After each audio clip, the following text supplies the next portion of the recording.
And to get answers on this Shakespearean dilemma, let me go across to my guests. So joining me, we have Varun Purohit, who's a political analyst, Imran Ahmed Ali, who's a lawyer and a political analyst as well.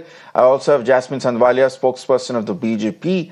And to bring us and keep us in perspective about what's actually happening geopolitically, I have Suresh Kumar Goyal, who's of course a former ambassador. Thank you all for joining me at this point. Let me begin with you, Varun Purohit ji.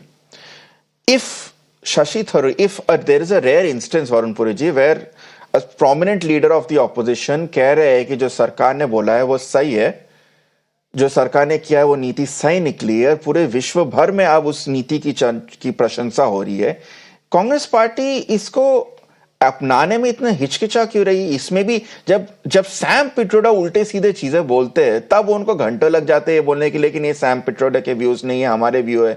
अब जब शशि थरूर जी ने एक अच्छी बात बोली है, देश के समर्थन में बोली है, तो उसको लेकर कांग्रेस पार्टी इतनी हेजिटेंट क्यों हो रही है अपनाने के लिए?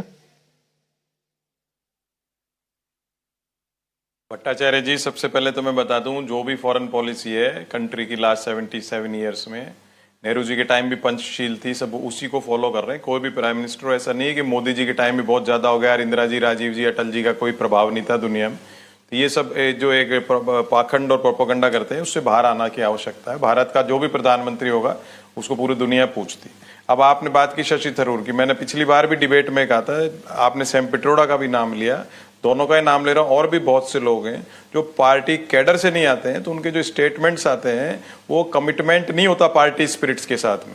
पार्टी स्पिरिट के साथ कमिटमेंट क्यों नहीं होता? क्योंकि एनएसयूआई यूथ कांग्रेस सेवा दल से होके नहीं आते हैं, डायरेक्ट पर्सनल ऑब्लिगेशन से आते हैं। मेरा कोई फ्रेंड है, जैसे राजीव जी के टाइम क्या हुआ, क्यों उनको प्रॉब्लम आई कि उन्होंने अपने जो स्कूल कॉलेज के फ्रेंड सर्किल था उनको बुला करके साथ में ले लिया। तो कांग्रेस ऑर्गेनाइजेशन, कांग्रेस वर्कर के शोल्डर्स पे अगर आप ऐसे लाके इम्पोर्टेड, जैसे I will use this word imported politicians को ला करके आप लगाओगे, तो उनको क्या समझ में आएगा पार्टी का दर्द क्या है, वर्कर का दर्द क्या है? उनको तो जो सुपरफिशियल उनकी खुद की जो प्रोफेशन है उस हिसाब से स्टेटमेंट्स देंगे।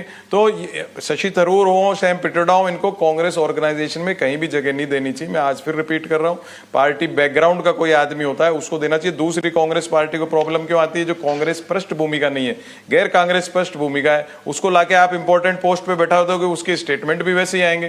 तो ये कांग्रेस के सेंट्रल सिस्टम को दुरुस्त करने की मैं कई साल से कह रहा हूं आवश्यकता है कि दे शुड सी कि जिसको ला करके आप कांग्रेस ऑर्गेनाइजेशन ला रहे हो वो पार्टी कैडर का ही हो। अगर आप Shashi Tharoor is a good diplomat, foreign policy का एक्सपर्ट है, तो आप फॉरेन पॉलिसी में यूज में लीजिए। पार्टी के अंदर क्या मतलब है ला करके यूज लेने का? ऐसे ही जब क्रिकेटर्स होते हैं, फिल्म स्टार्स होते हैं जो बगैर रगड़ाई के आते हैं, मैं सुनील दत्त, शत्रुघ्न सिन्हा का एग्जाम, मेरी बात पूरी हो जाए दो 10 सेकंड। तो उस रेट से तो एस जयशंकर जी को भी नहीं होना चाहिए एक्सटर्नल अफेयर्स मिनिस्टर, वो भी बीजेपी के पास, वो भी आरएसएस से थोड़ी ना आए हैं, वो भी संघ से नहीं है। आपकी ये जो ऑनेस्टली आपकी ये जो व्यू पॉइंट है वो काफी नैरो लग रही है Varun Purohit ji. I don't want to make this a debate about Shashi Tharoor being a correct Congress. एक तो अगर ये आक्रोश है, आपको ये सवाल फिर राहुल गांधी, सोनिया गांधी जी से पूछना है। उन्होंने शशि थरूर जी को पार्टी में लाया, उनको केंद्रीय मंत्री भी बनाया जब यूपीए पावर में था, उनको बार बार टिकट में मिल रहा है, बार बार इलेक्टेड भी होते हैं। आपको अगर ये लॉजिक है कि बस जो पार्टी के दल से निकले उन्हीं को मिलना चाहिए एमपी का टिकट, उन्हीं को सीनियर लीडर्स होना चाहिए, उस रेट से जयशंकर जी को भी नहीं होना चाहिए? बिल्कुल उन्हीं को मिलना चाहिए भट्टाचार्य जी, उन्हीं को मिलना चाहिए। आप एस जयशंकर की बात कर रहे हो, तो वो जो फॉरेन मिनिस्टर बना दिया, तो मैंने कहा ना, फॉरेन मिनिस्टर अगर एक्सपर्ट है बना दिया तो उसमें कोई प्रॉब्लम नहीं है। पर within the party, within the organisation इनका क्या रोल होगा? इनका क्या मतलब है रोल ऑर्गेनाइजेशन के अंदर में? आप शशि थरूर का आपने बना दिया, मिनिस्टर बना दिया, फॉरेन पॉलिसीज में बना दिया, एक्सपर्ट है तो, लेकिन आप पार्टी के अंदर जो इंटरफेरेंस है वो इन लोगों का किसी हाल में नहीं होना चाहिए। मैंने कहा फिल्म हीरोइंस आ जाते हैं, क्रिकेटर्स आ जाते हैं, उनको आप ला रहे हो वो भी गलत ला रहे हो। अगर रगड़ाई करके आते हैं जैसे सुनील दत्त आए, शत्रुघ्न सिन्हा आए, तो दैट इज गुड। वो आ रहे हैं सोशल लाइफ में आकर के फिर आते हैं, तो आते हैं आप डायरेक्ट लिया है किसी क्रिकेटर को एमपी बना दिया, वो कैसे आप रिप्रेजेंटेशन देगा पार्लियामेंट में? आप 5 साल बाद वापस चला जाता है अपनी फील्ड में। तो ये भारत की जो पॉलिटिकल सिस्टम है, Varun ji, this debate is not about whether Shashi Tharoor This debate is not about whether Shashi Tharoor deserves to be in the Congress party. Congress ने डिसीजन लिया है, उन्होंने शशि थरूर जी को नॉमिनेट किया है टिकट में, वो जीतकर पार्लियामेंट में आ चुके हैं।